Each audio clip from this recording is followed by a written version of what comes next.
Frimpong to Liverpool is all but confirmed at this point. I believe we do have a here we go from Fabrizio, so I think that is done. Another Leverkusen guy, Florian Wirtz. It looks like he wants to go to Bayern, but if he is not to stay in the Bundesliga, he's going, it looks like, to Liverpool. That's what it looks like. Now, Wirtz at Bayern is basically creates the best attack in Europe. So I don't see why he wouldn't go there. It makes sense.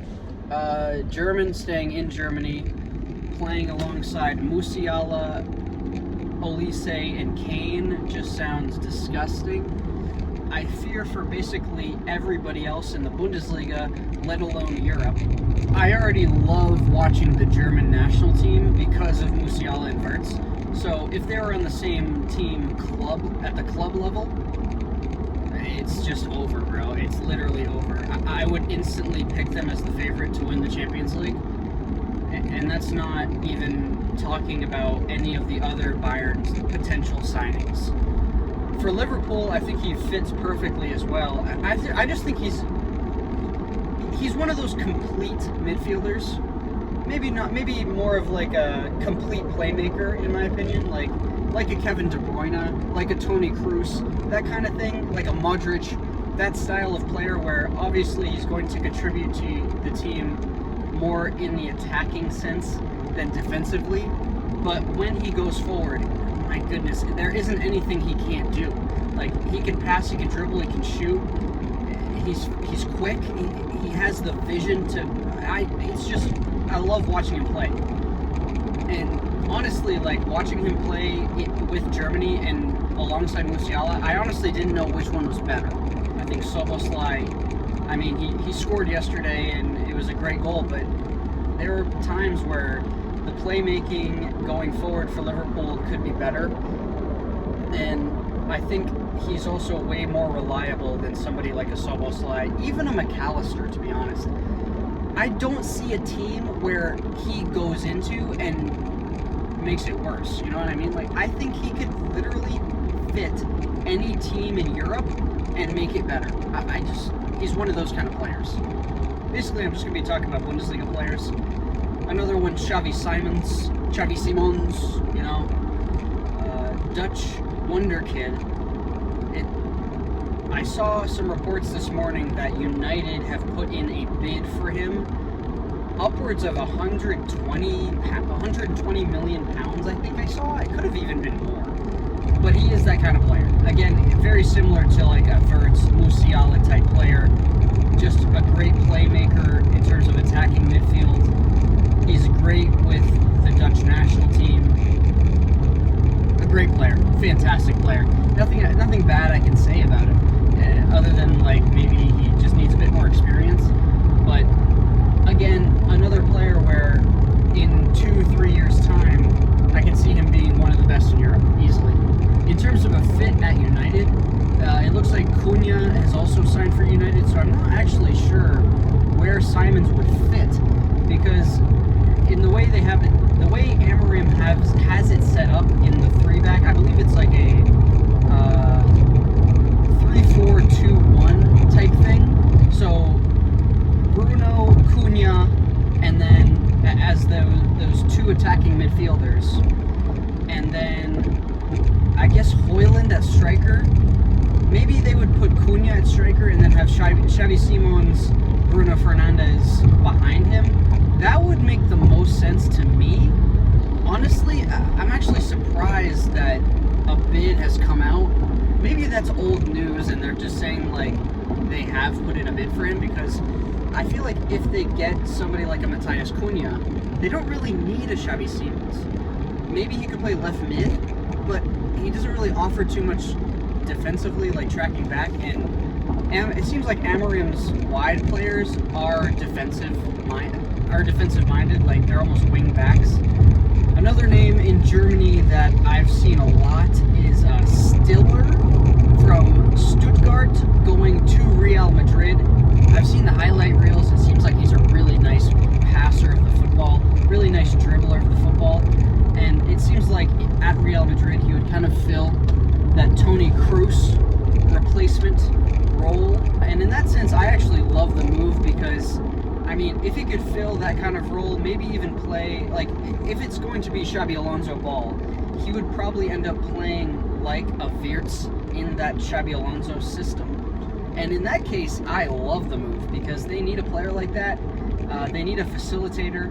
They need somebody to run the offense through at Real Madrid, and I think that kind of player would be perfect for them. So in that sense, in terms of the fit, I really like. I can't say too much about him. I haven't watched too many Stuttgart games this year. I've seen the highlights, but that's about it. Last one, Sesko, it looks like is making a move to the Premier League, whether that be to Liverpool or Chelsea. We will see.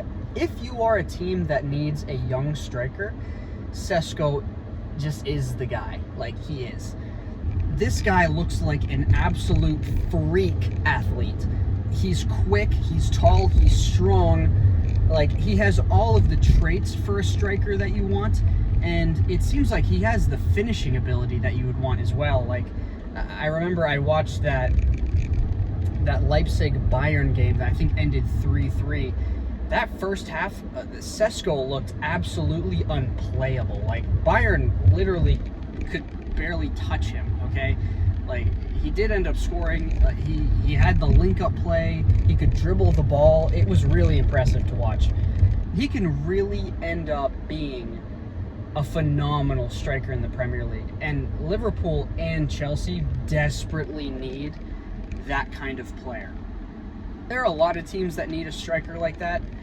Manchester United as well comes to mind, but it seems like they're headed in a different direction at striker. Delap is one that is on the minds of a lot of Manchester United fans, so I don't know if they're going to go after somebody like a Sesko. And then for Arsenal as well, who also needs a striker desperately, I would prefer somebody like a Gyökeres. I've talked about this before, so I won't go terribly into it, but for Arsenal, I do prefer the experience over the potential there. Real quick, Europa League Final. This is going to be in Bilbao. Of course, United have already played in Bilbao once. That does give them a little bit of an edge. Spurs, it's looking like no Madison, Kulusevski, or Bergval in this team. There's a chance Bergval will play, but no Kulusevski, no Madison. Obviously, two huge pieces to this Spurs team. United, on the other hand, more or less pretty full strength as compared to the team that played at the weekend.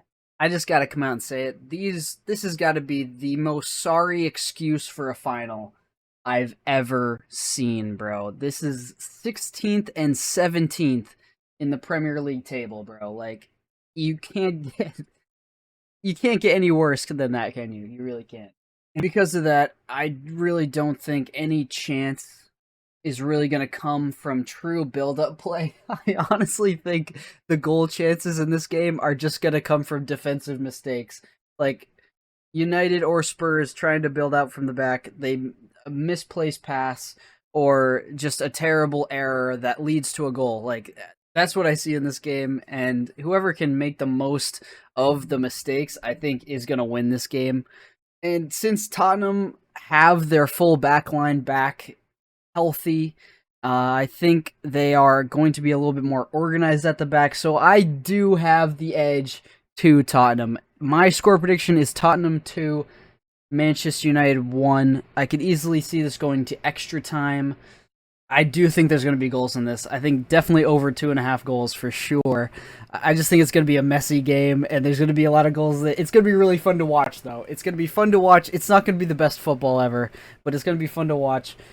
I will say Spurs are seeming to put a lot of pressure on themselves. I've seen a lot of videos from Spurs players that are really hyping themselves up. They really want to win. Haven't seen that much from the United side, so I can't really say. And also I will say I saw an article, but this referee Felix Zweibach, this guy, history of some suspect officiating. He has been banned by UEFA for match fixing in the past, so keep an eye on that. So if there's some funny business, we might null and void this prediction, okay? Also, really quick, this game's literally happening in less than an hour, but I'm gonna predict it anyway because I'm gonna watch it.